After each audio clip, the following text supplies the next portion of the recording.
Hello and welcome back to Psychology Vault. This time we'll be looking at the biological perspective, or the biological approach to psychology. This is the second video in the 4-part series on approaches to psychology. The biological approach assumes that behaviours can be explained by understanding areas of the brain, and that behaviours can be explained by looking at the interconnection of neurons and neurotransmitters. And also, behaviour can be explained by the presence of hormones, i.e. estrogen and testosterone. Right, so these three things make up what makes our body basically run. It's without these three things we wouldn't be alive. So it's some believe that just looking at these things and saying that these three things can explain the entirety of, let's say, human behaviour. So that's a bit reductionist, but these are the building blocks of what make humans. Right, the human body. The human body functions through the workings of the central nervous system, or CNS, and the autonomic nervous system, ANS. The central nervous system is what allows your body to move and to do everything that you do in everyday life. If your central nervous system didn't work, you wouldn't be able to move at all. You wouldn't even be able to smile. You wouldn't be able to blink.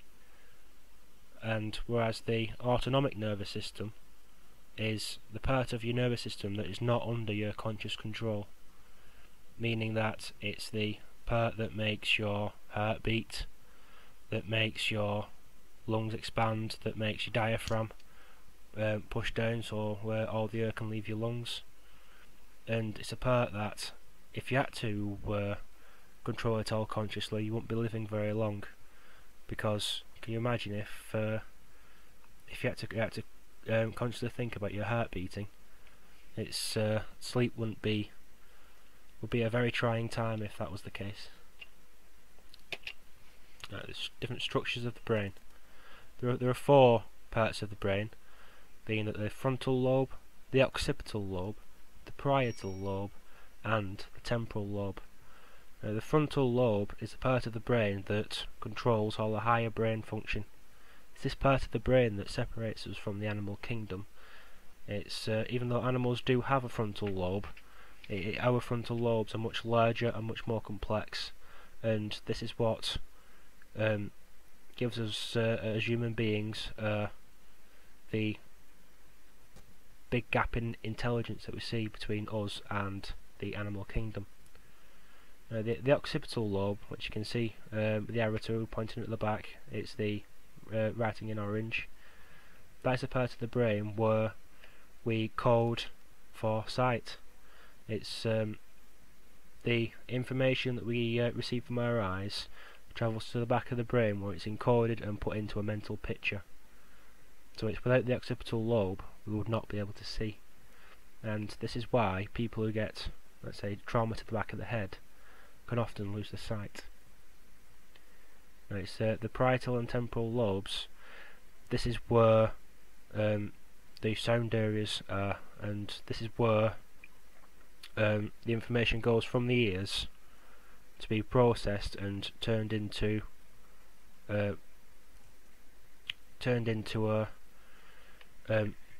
meaningful message. Right, going on to stress.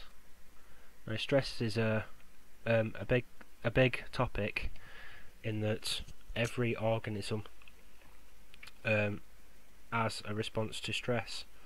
It's every animal, be it a dormouse or even us, and it's been coined, this battle with stress, as being the fight or flight syndrome, which is an evolutionary response to danger in the environment. In which case, let's say a man sees a bear walking towards him, and he sees that as a stressor. He's going to get stressed because that bear has a really good chance of really hurting either him or her. And in that situation, he has two choices. Does he stand and fight, trying his own strength against that of the bear, or does he leg it out of the by a way of flight?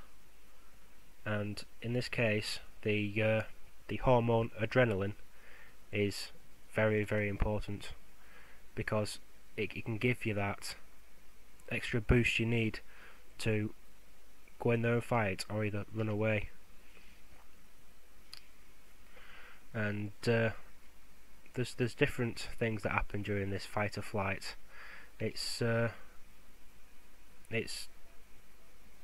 there's something that happens with animals, and when they're put into this situation, they will literally excavate the bowels when they see a stressor. So you always say if someone's really, really scared, they peed themselves. But that's just a part of this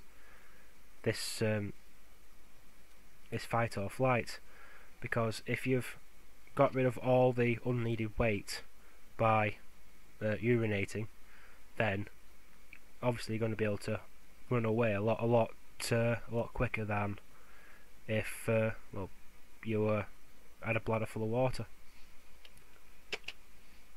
Now, Selye created a theory about this, trying to find out exactly what happens to an organism during a time of stress, and he came up with 3 stages. The 3 stages were alarm, resistance, and exhaustion. Now, the first stage, alarm, happens when the organism first sees the stressor in the environment. The stressor being what is in the environment that could possibly hurt them. And it's this what generally happens is the pupils dilate, so they can see what's happening more clearly. It's they get that flood of adrenaline to basically make it easier to either run away or fight. Then you go into the resistance stage, where the body starts trying to resist the stress, and this is where you would either stand up to fight or run away. And after the stressor is either dead on the floor, if it was, let's say, a rabid dog, and you decided to fight, or you ran away and you've got out of danger zone, that is where exhaustion comes into play, because that energy that you got from the influx of adrenaline would have left your system by then, and it would have left you in with a dip of energy, and that's where you get more tired. It's this theory, though, in human beings, and in the case of human behaviour, it's not only just about let's say you seeing something in the environment can hurt you. It's evolved from that, because human behaviour has also evolved. In that, let's say you're studying for an exam, you know that if you do not get the right mark, then you're not going to get the grade that you need to, let's say, go to university. So you're going to enter the same stage because it's stress. You're going to be alarmed by the upcoming date of the exam. You're going to try and resist it with all your might by revising more, and then eventually after the exam, or even before the exam, if you try and burn yourself out with too much studying, not enough sleep, too much caffeine, then you're going to enter the stage of exhaustion. And it's with all the stressful things in a general human's life now, a general person's life, this has been said to be one of the reasons why health declines, because with society the way it is, we're never out of that stress reaction. Right, now going on to the strengths of the biological approach. A strength of a biological approach is that it's rooted in the scientific method. It's meaning that there's no claims made that they can't test, no, like such with Freud's theories. It can all be tested. And it's every claim that they've made is backed up by empirical data. So let's say someone believes that the occipital lobe codes for eyesight. So what they do, they put, let's say, a pair of glasses on that flashes light into a person's eyes, and they put them into a MRI scanner. Then, if that's the case, they'll be able to see parts of the occipital lobe lighting up as the person sees the light shining in their eyes during the MRI scan. It's someone who is of the biological approach wouldn't just make a statement that they can't actually prove. Right, so the weaknesses of the biological study. A weakness of the biological approach is that it completely ignores environmental factors. It is completely on the side of nature. It's all your genetics. So let's say depression. You get depression because your parents have the genes for depression. They have the alleles for it, so you inherit it from your parents. And it's another weakness is that the approach is very reductionist. It attributes, it's all of human behaviour, all of our interactions, love, hate, it attributes it all just to parts of the brain, which is it's almost like it sounds almost like a cop-out, because that's a really relatively simple explanation. I found myself wanting to believe that there's more than that. And finally, the last weakness I've got on here is it only looks at the similarities between people and not the cases where we are different. So let's go back to stress. It's there are people out there that handle stress really, really, really well.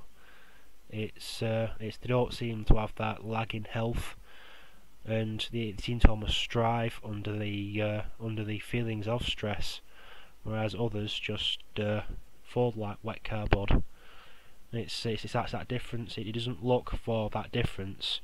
It's just trying to find out what happens in most cases. Right. That's the end of the video, and I'd like to thank you for watching. And if you're watching this on YouTube, please visit my website at psychologyvault.wix.com/revise. Thank you very much.